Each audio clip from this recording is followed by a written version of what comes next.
Hello guys, पिछले chapter में हमने जो पित्तज गुल्म की चिकित्सा थी वहाँ तक पढ़ लिया। अब हम लोग कफज गुल्म की चिकित्सा स्टार्ट करने वाले हैं। तो देखिए, कफज गुल्म की जो चिकित्सा है तो उसमें दो हैं। पहला लंघन, दूसरा वमन करवाएंगे। अब लंघन कब करवाएंगे? तो जब उस व्यक्ति का आप वमन नहीं करवा सकते हैं या फिर उसकी जो काय अग्नि है वो बहुत ही कम है, तो आप क्या करोगे? लंघन करवाओगे, है ना। और वमन कब करवाओगे? जब अग्नि मंद है। अब और क्या है, उसको मंद वेदना हो रही है, गुरु स्तिमित कोष्ठता है, उत्क्लेश है, अरुचि है, मतलब कि कफ बहुत ही ज़्यादा बढ़ा हुआ है, तो आप वमन करवाएंगे। लेकिन लंघन जब बहुत ज़्यादा मतलब कफ नहीं बढ़ा हुआ है और उस व्यक्ति का आप वमन करवा ही नहीं सकते, देन तो आपके पास कोई चांस ही नहीं है कि तब तो आपको लंघन से ही उसको ठीक करना पड़ेगा, है ना। अब जब आपने वमन और लंघन करवा लिया, उसके बाद जो व्यक्ति होगा वो थोड़ा सा वीक हो गया होगा, ठीक है। तो अब वमन और लंघन के बाद आचार्य ने बोला कि आप उसको कौन सा फूड प्रोवाइड करोगे, कैसा फूड? तो उष्ण उपचार दोगे आप उसको, ठीक है। और कटु तिक्त द्रव्यों से सिद्ध जल दोगे। कटु तिक्त द्रव्य क्या है? ये भी कफ सामक ही है, मतलब उपचार भी उन्होंने बता दिया और कैसा आपको आहार देना है ये भी बता दिया कि जो आहार आप बना रहे हैं उसको कटु और तिक्त द्रव्य से सिद्ध कीजिए जल को, फिर उससे बनाइए, ठीक है। अब डिफरेंट टाइप्स ऑफ प्रोसीजर के बारे में आचार्य ने बताया है कि आप उसमें स्वेदन करवाओगे पहले। तो स्वेदन कैसे करोगे? मतलब विलयन, विलयन का मतलब क्या है कि वो कठोर है ना, काफ़ी हार्ड स्ट्रक्चर है। तो जब वो हार्ड है तो आप उसको पहले पिघलाओगे, है ना, थोड़ा उसको लिक्विड स्टेट में लाओगे, देन आप दोस्त को निकाल दोगे वहाँ से उसके। तो वो कैसे करोगे? तो विलयन के लिए स्वेदन करना है। तो जब कफज गुल्म में अनाह और विबंध हो तो, और कफज गुल्म में क्या हो? कठिन भी हो और उन्नत भी हो, तो आपको क्या करना है? तो आपको वहाँ पे उसका स्वेदन करना है, ठीक है। तो स्वेदन कैसे करेंगे हम, ये भी हम आगे देखेंगे। आचार्य ने उसके लिए भी जो है कि बताए हुए हैं कि आप किससे स्वेदन करोगे। अब क्षार और घृत का प्रयोग, तो आचार्य ने बोला कि लंघन, वमन और स्वेदन करवाने के बाद जब उसकी अग्नि प्रदीप्त हो गई है तो क्षार के साथ कटु द्रव्य मिला करके आप उसको घृत दोगे, है ना। क्षार और घृत का प्रयोग, तो क्षार क्या करेगा? कफ का क्षरण करेगा। और बस्ती और विरेचन के बारे में बोला आचार्य ने। आचार्य ने बताया कि जब आपने उसका स्वेदन किया तो स्वेदन से वो क्या हो गया? उसका विलयन हो गया। अब विलयन हो गया मतलब वो लिक्विड स्टेट में आ गया, तो अब आप उसको निकाल सकते हो। तो या तो बस्ती दो, तो बस्ती क्या करेगी? डोज को अपने साथ बाहर लेके चली आएगी, या फिर विरेचन दे दो, है ना। तो अब विरेचन, तो आपको बहुत सारे ड्रग्स पता हैं, आप मृदु विरेचन दे दोगे। बस्ती में आचार्य ने बताया हुआ है कि जो बस्ती है तो इसमें आप 10 मूल क्वाथ में घृत मिलाकर भी दे सकते हो, या फिर जो सिद्धि स्थान में बताई गई निरूह बस्ती है उसका भी उपयोग आप इसमें कर सकते हो। और गुटिका चूर्ण या फिर क्वाथ का प्रयोग इन्होंने बताया है कि अगर उसमें मंद अग्नि है और अगर मूढ़वात है तो उसमें आप गुटिका चूर्ण भी दे सकते हैं, ठीक है। अब देखिए, मतलब आपने संशोधन चिकित्सा करवा लिया, ठीक है, मतलब वमन विरेचन आपने उसको दिया, जिससे क्या हुआ? कफ का शमन हो गया। लेकिन जो आपका ये है गुल्म है, कफज गुल्म है, अब उसके लिए आपने क्या किया? तो पहले उसका स्वेदन करवाया जिससे वो लिक्विड स्टेट में आया। अब जब लिक्विड स्टेट में आ गया है तो आपको उसको बाहर निकालना है। तो बाहर किससे निकाल रहे हो? या तो बस्ती से या फिर विरेचन से, ठीक है। बस्ती भी क्या करेगी? जाएगी, दोस्त को अपने साथ लेके आएगी। विरेचन भी सेम वही करेगा, है ना। अब ये आपके ऊपर डिपेंड करता है कि आप कौन सा यूज़ कर रहे हैं, दोस्त कहाँ पे है, ओके, और कौन सा दोस्त ज़्यादा प्रीडोमिनेंट है, उसके आधार पे आप डिसाइड करोगे कि मुझे बस्ती देनी है या फिर विरेचन देना है। और उसके बाद है क्षार का प्रयोग, तो मतलब कफज है ना, कफ है, तो कफ को सबसे अच्छा अगर कोई नष्ट करता है क्षार अरिष्ट मतलब तीक्ष्ण कर्म आपको करना है, और अग्नि कर्म, 3 कर्म बताएं। तो क्षार का प्रयोग मतलब आचार्य ने बोला कि आप क्षार, अरिष्ट और अग्नि कर्म तीनों कब करोगे? जब कृत मूल हो, है ना, महावस्तु हो, कठिन हो, स्तिमित हो, गुरु हो। ये 5 कंडीशन है जब आप क्षार, अग्नि कर्म और अरिष्ट का प्रयोग कर सकते हो। अब क्षार का प्रयोग कैसे करना है? क्षार जो होता है वो बहुत ही ज़्यादा पोटेंट होता है, तो आप डेली डेली नहीं कर सकते। तो 1, 2 या फिर 3 दिन का आपको गैप देना है, और शरीर का और दोष का, शरीर का बल और जो दोष है उसका वृद्धि और क्षय, इसको प्रॉपर जानते हुए, इसका प्रॉपर आपको ज्ञान होना चाहिए, देन आप कर सकते हैं। फिर उसके बाद है, अब क्षार का आचार्य ने गुण बता दिया, ठीक है, कि जो आपका ये होता है कफ होता है वो क्या होता है? मधुर, स्निग्ध होता है, और ये जो होता है कि मांस, छींक और जो भी घृत खाते हैं उनमें ये होता है, इसकी वृद्धि होती है। तो अब क्षार के प्रयोग से क्या होगा कि क्षार का जो प्रयोग है वो कफ को क्षरण स्वभाव होने के कारण क्या करेगा? उसके आशय से काट काट करके नीचे की तरफ निकाल देगा। तो अब ये तो हमने क्षार का प्रयोग देख लिया कि कैसे करते हैं, और क्षार का मोड ऑफ एक्शन देख लिया। अब हम लोग अरिष्ट का प्रयोग देखेंगे कि अरिष्ट कब करोगे।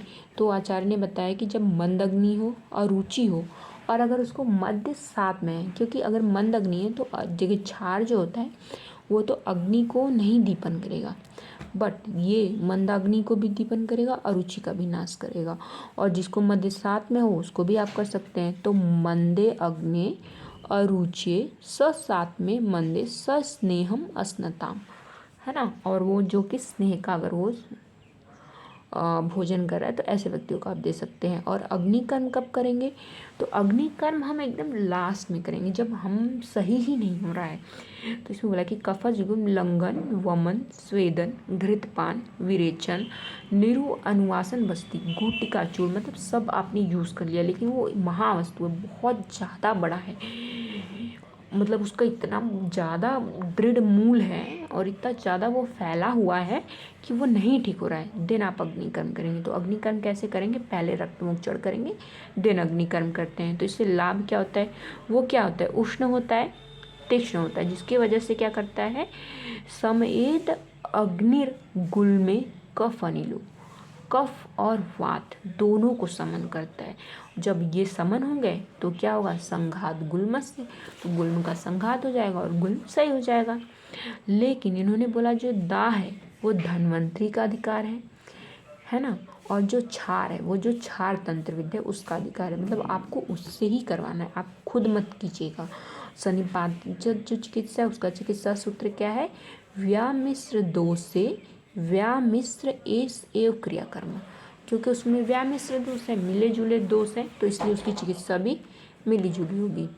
गुल्मनाशक योग की बात कर लेते हैं। तो इसमें घृत में त्रयोष्णादि घृत, हिंगू, संवरचलाद्य घृत है, हपुसादि घृत है, पिपलाद्य है, नीलाद्य घृत है। अनुपान आप क्या दे सकते हैं? बेर का स्वरस, अनार का स्वरस, गर्म जल, अम्लकांजी, सारे अम्ल रस की चीज़ें हैं। फिर उसके बाद है चूड़। चूड़ में हिंगू आदि चूड़ या गुटका, सत्य आदि चूड़ है, नागर आदि योग है। अगर गुल्म में वेदना हो रही है तो उसमें आज क्या करेंगे आप कि आपको बिजौरा नींबू का रस लेना है, उसमें हींग को भून करके डालना है, खट्टे अनार का रस लेना है, विड नमक, सेंधा नमक, ठीक है, और सूरामंड के साथ इनको पीने के लिए देना है। फिर एरंड का प्रयोग भी बताया गया वातज गुल में। तो अगर कफ का अनुबंध है तो वारुणी मध्य के साथ दोगे, पित्त का है तो दुग्ध के साथ दोगे। फिर लहसुन क्षीर। तो जो लहसुन क्षीर है तो लहसुन क्षीर कैसे बनाते हैं? तो इसमें जल और दुग्ध को 8 गुना लेते हैं, जितना भी आप लहसुन ले रहे हैं उसका 8 गुना ले करके उसको पाक करना है आपको और देना है, ठीक है। फिर उसके बाद है तैल पंचक। तो तैल पंचक में क्या क्या चीज़ें होती है? 5 एरंड, यवछार, कांजी, गोमूत्र और प्रसन्ना, इसका भी प्रयोग कर सकते हैं। फिर शिलाजतु का प्रयोग है। शिलाजतु कैसे प्रयोग करते हैं? तो जो पंचमूल का क्वाथ है उसमें यव क्षार मिला करके शिलाजतु के साथ देते हैं वातज गुल में। स्वेदन आप करवा सकते हैं वातज गुल में, तो स्वेदन हमने पढ़ा ही था कि स्वेदन करवाया जाता है। स्वेदन की 3 विधियां हैं, इसमें यूज़ कर सकते हैं आप नाड़ी, प्रस्तर या फिर संकर स्वेद की विधि। फिर आचार्य ने इसमें बस्ती कर्म का महत्व बताया है गुल में कि बस्ती कर्म परम विद्यात् गुलमग्नम तधिमारितम स्वस्थाने प्रथमम जित्वा सद्यो गुल्मम उपैति। तो क्यों ये परम है, श्रेष्ठ है, क्योंकि वो क्या करता है, स्वस्थाने प्रथमम जित्वा, जो गुल्म है उसका जो दोष है उसको उसी के स्थान पे जीत लेता है, इसलिए। ठीक है, तो इसलिए अब आपको यहाँ पे भी पहले भी हमने पढ़ा था कि जो निरु और अनुवासन बस्ती है स्नेहपान, उसका बार बार प्रयोग करना चाहिए। यहाँ पे भी इन्होंने बोला है कि तस्मात् अभिक्षणो गुल्मा निरूहे स अनुवासने प्रयुज्यमाने साम्यति वात पित्त कफात्मका। ठीक है, फिर उसके बाद है ऑयल का इन्होंने बता दिया है कि तानी, इम्पोर्टेंस ऑफ ऑयल भी बता दिया है। तानी मारुतजे गुल में पान अभ्यंग अनुवासने, है ना, मतलब ऑयल को आप क्या करते हो कि वो मारुत को जीतता है। कैसे जीतता है, या तो आप पान के थ्रू या फिर अभ्यंग के थ्रू या अनुवासन, सब में आप ऑयल का यूज़ करते हो। फिर उसके बाद है वातज गुल में पथ्य, तो पथ्य में मुर्गा, मोर, तीतर, मात्रस, ये सब सारी चीज़ें हैं। फिर उसके बाद बोला गया है कि वातज गुल में आपको अग्नि की सुरक्षा करनी है। मंद अग्न वर्धते गुल्म, अगर अग्नि मंद है तो गुल्म को वर्धन करेगी, दीप्त अग्नि है तो उसको साम्य करती है। इसलिए जो भी आप भोजन कर रहे हैं ना ही अधिक मात्रा में उसको करोगे, ना ही अधिक लंघन करोगे, मतलब आपको जो भोजन है उसको प्रॉपर मात्रा में लेना है। फिर उसके बाद है कि अगर वातज गुल में स्नेहन स्वेदन पहले क्यों करवाते हैं, तो इन्होंने बोला है कि अगर आप पहले वातज गुल में स्नेहन स्वेदन नहीं करवाओगे तो आप कोई भी चिकित्सा करोगे वो आपकी सिद्धि नहीं होती। सर्वत्र गुल में प्रथमम स्नेह स्वेद उपापेति या क्रिया क्रियते सिद्धि सा याति न विरुच्यते। स्रोतस अगर रुक्ष हैं फिर उसके बाद अगर आप कोई भी क्रिया करेंगे तो वो सिद्ध नहीं होगी, इसलिए स्नेहन स्वेदन आपको करवाना है। फिर उसके बाद है पित्तज गुल्म की चिकित्सा, तो वो हम लोग पहले भी पढ़ चुके थे कि विरेचन आप तिक्त घृत से करोगे। अब उसके लिए योग क्या क्या है, रोहिणाद्य घृत बताया गया है, त्रायमाण घृत है, आम्लाद्य घृत है, द्राक्षा घृत है, वासा घृत है। इन सारे घृत का प्रयोग आप पित्तज गुल्म में कर सकते हैं। फिर विरेचन किससे करवाएंगे, विरेचन के लिए आप मुनक्का ले सकते हैं हर 21 वर्ष में मिला करके गुड़ के साथ, या फिर कम्पिलक चूर्ण को ले सकते हैं मधु के साथ। अभ्यंग तो पित्त है, तो पित्त में शीतल जो शीतवीर्य द्रव्य से सिद्ध तेल है उसका प्रयोग करते हैं, जैसे मुलैठी सिद्ध तेल है, चंदनाद्य सिद्ध तेल है, इनका प्रयोग कर सकते हैं। बस्ती में हमने पढ़ा था कि जो बस्ती देनी थी वो तिक्त द्रव्य से सिद्ध दुग्ध की देनी थी। सेम वही यहाँ पे भी बोला है कि सतिक्ता क्षीर बस्त्या, लेकिन ये जो पित्त ज्वर हर में बताया गया है उसका उपयोग आप कर सकते हैं। मतलब पित्त जो ज्वर है उसको हरने के लिए जिन जिन तिक्त क्षीर बस्तियों का प्रयोग किया गया है वो आप पित्तज गुल में भी कर सकते हैं।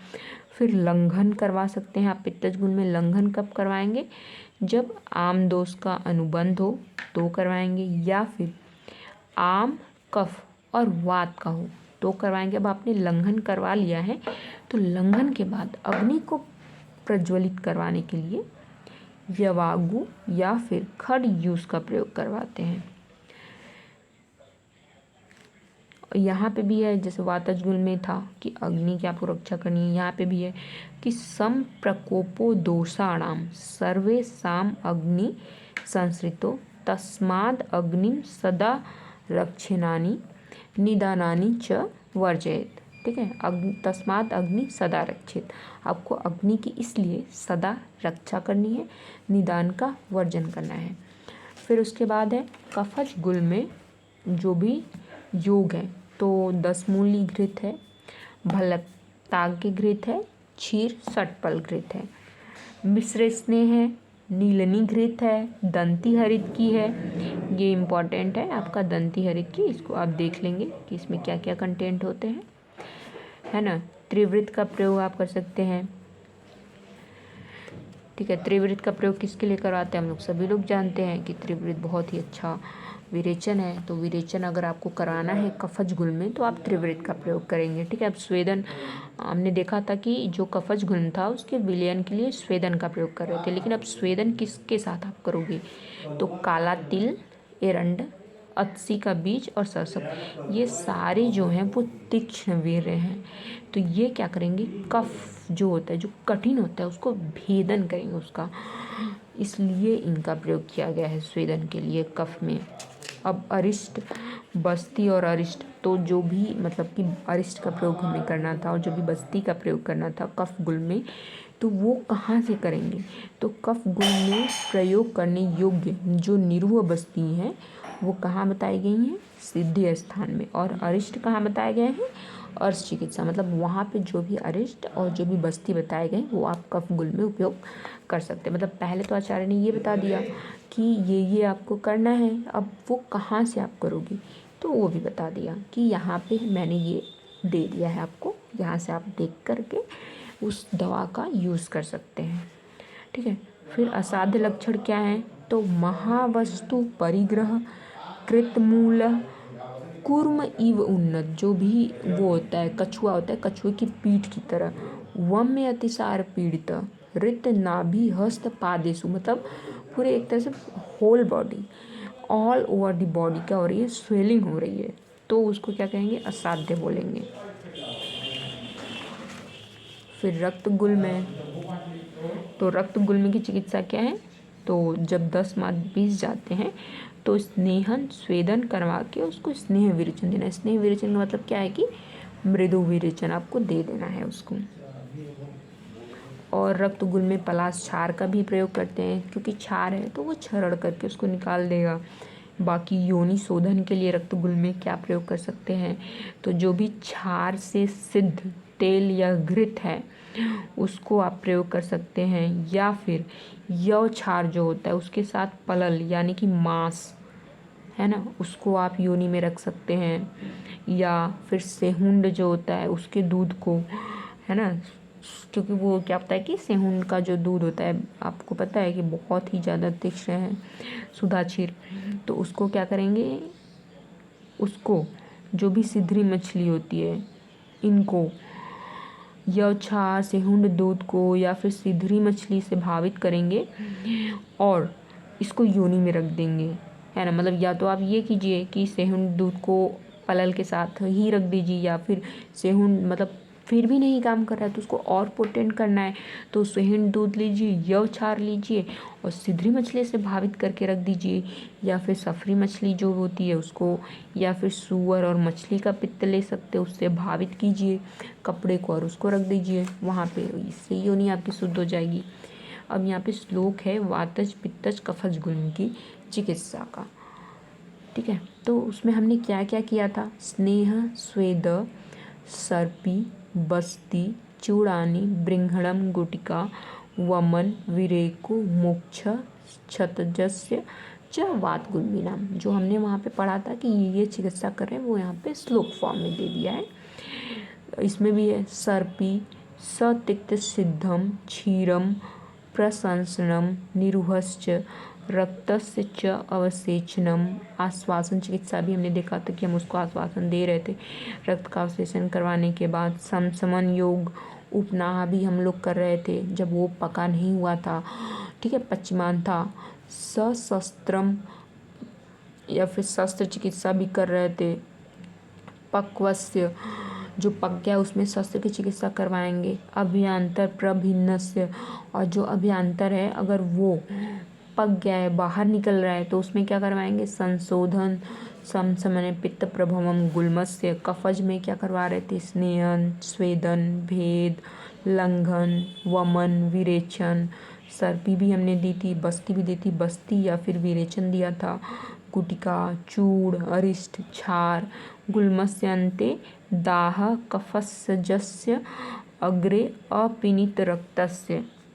ठीक है, तो अंत में अगर किसी भी कर्म से लाभ नहीं हो रहा था तो उसमें हम लोगों ने क्या करवाया था, रक्त मोक्षण करवाने के बाद वहाँ पे दाह करवाया था, अग्नि कर्म करवाया था। तो ये सब चीज़ें हमने पूरी पढ़ी हुई थी वहाँ पे डिटेल में, यहाँ पे श्लोका फॉर्म में पढ़ लिया। अब ये चैप्टर हमारा ख़त्म होता है गुलमस्थान। आगे हम नेक्स्ट चैप्टर पढ़ेंगे गुलमस्थान के बाद। Thank you guys.